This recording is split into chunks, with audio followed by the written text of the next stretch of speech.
होनी बहुत बलवान है। अभिमन्यु के पुत्र राजा परीक्षित थे। राजा परीक्षित के बाद उनके पुत्र जन्मेजय राजा बने।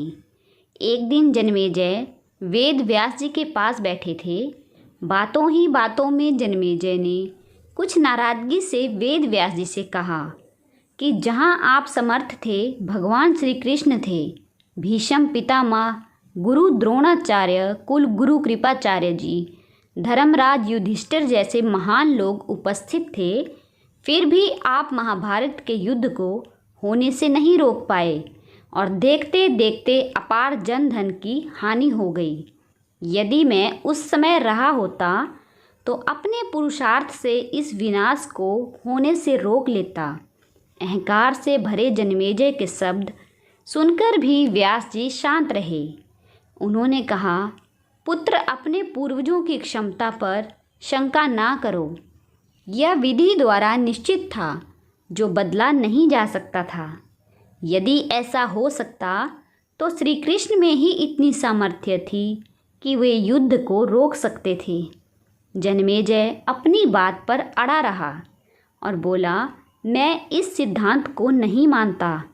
आप तो भविष्यवक्ता हैं, मेरे जीवन की होने वाली किसी होनी को बताइए। मैं उसे रोककर प्रमाणित कर दूंगा कि विधि का विधान निश्चित नहीं होता। व्यास जी ने कहा, पुत्र, यदि तू यही चाहता है तो सुन। कुछ वर्ष बाद तू काले घोड़े पर बैठकर शिकार करने जाएगा। दक्षिण दिशा में समुद्र तट पर तुम्हें एक सुंदर स्त्री मिलेगी जिससे तू विवाह करेगा। मैं तुमको मना करूँगा कि ये सब मत करना, लेकिन फिर भी तुम यह सब करोगे। इसके बाद उस लड़की के कहने पर तुम एक यज्ञ करोगे। मैं तुमको आज ही सचेत कर रहा हूँ कि उस यज्ञ को तुम वृद्ध ब्राह्मणों से कराना, लेकिन वह यज्ञ तुम युवा ब्राह्मणों से कराओगे। जन्मेजय ने हंसते हुए व्यास जी की बात काटते हुए कहा कि मैं आज के बाद काले घोड़े पर ही नहीं बैठूंगा, तो ये सब घटनाएं घटित ही नहीं होंगी। व्यास जी ने कहा कि ये सब होगा, और अभी आगे की सुन। उस यज्ञ में एक ऐसी घटना घटित होगी कि तुम उस रानी के कहने पर उन युवा ब्राह्मणों को प्राण दंड दोगे, जिससे तुझे ब्रह्म हत्या का पाप लगेगा और तुझे कुष्ठ रोग होगा और वही तेरी मृत्यु का कारण बनेगा। इस घटनाक्रम को रोक सको तो रोक लो। वेदव्यास जी की बात सुनकर जन्मेजय ने एहतियातवश शिकार पर जाना ही छोड़ दिया, परंतु जब होनी का समय आया तो उसे शिकार पर जाने की तीव्र इच्छा हुई। उसने सोचा कि काला घोड़ा नहीं लूँगा, पर उस दिन उसे अस्तबल में काला घोड़ा ही मिला। तब उसने सोचा कि मैं दक्षिण दिशा में नहीं जाऊँगा, परंतु घोड़ा अनियंत्रित होकर दक्षिण दिशा की ओर गया और समुद्र तट पर पहुँचा। वहाँ पर उसने एक सुंदर स्त्री को देखा और उस पर मोहित हो गया और शीघ्र ही उससे विवाह भी कर लिया। फिर रानी के कहने से जन्मेजय द्वारा यज्ञ भी किया गया। उस यज्ञ में युवा ब्राह्मण ही रखे गए। किसी बात पर युवा ब्राह्मण रानी पर हंसने लगे। रानी क्रोधित हो गई और रानी के कहने पर राजा जन्मेजय ने उन्हें प्राण दंड की सजा दे दी। फलस्वरूप उसे कोढ़ हो गया। अब जन्मेजय घबरा गया और तुरंत व्यास जी के पास पहुंचा और उनसे जीवन बचाने के लिए प्रार्थना करने लगा। वेद व्यास जी ने कहा कि एक अंतिम अवसर तेरे प्राण बचाने का और देता हूँ। मैं तुझे महाभारत में हुई घटना का श्रवण कराऊंगा, जिसे तुझे श्रद्धा और विश्वास के साथ सुनना है। इससे तेरा कोढ़ मिटता जाएगा।